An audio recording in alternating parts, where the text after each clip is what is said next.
வணக்கம் நண்பர்களே, வாங்க இன்றைக்கி சத்து மாவு வச்சு சூப்பரான ஒரு தோசை செய்கிறத பார்க்கலாம். இதில் தோசை மட்டும் இல்லை, பணியாரம் செய்யலாம், அடை சுடலாம், கெவுரு அடை நம்ம முருங்கீரை போட்டு செய்வோம், அந்த மாதிரி அடை சுடலாம், இட்லி ஊற்றலாம், பணியாரம் செய்யலாம், தோசை சுடலாம். இதை கஞ்சி மாதிரியும் காய்ச்சி குடிக்கலாம். ஒரே மாதிரி சாப்பிடாம இந்த மாதிரி டிஃப்ரெண்ட்டாக செஞ்சு சாப்பிட்லாம். வாங்க. இதுக்கு நான் ஒரு 4 கைப்பிடி மாவு எடுத்து அதில் தண்ணியை ஊற்றி உப்பு போட்டு கொஞ்சோண்டு ஒரு சிட்டிகை ஆப்ப சோடா மாவு போட்டு கரைச்சி தோசை மாவு ஊற்றுற பதத்துக்கு கரைச்சி வச்சுக்கலாம். கரைச்சி வச்ச மாவில் பொடியாக கட் பண்ணின கொஞ்சோண்டு கருவேப்பிலை, பொடியாக கட் பண்ண வெங்காயம், பொடியாக கட் பண்ண கொத்தமல்லி எல்லாத்தையும் போட்டு நல்லா மிக்ஸ் பண்ணிக்கலாம்.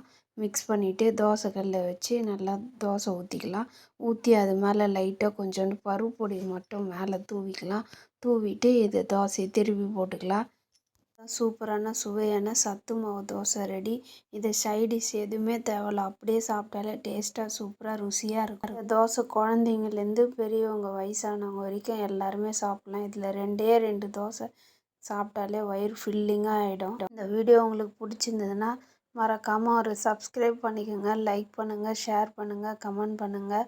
பாய். அடுத்த வீடியோவில் பார்க்கலாம்.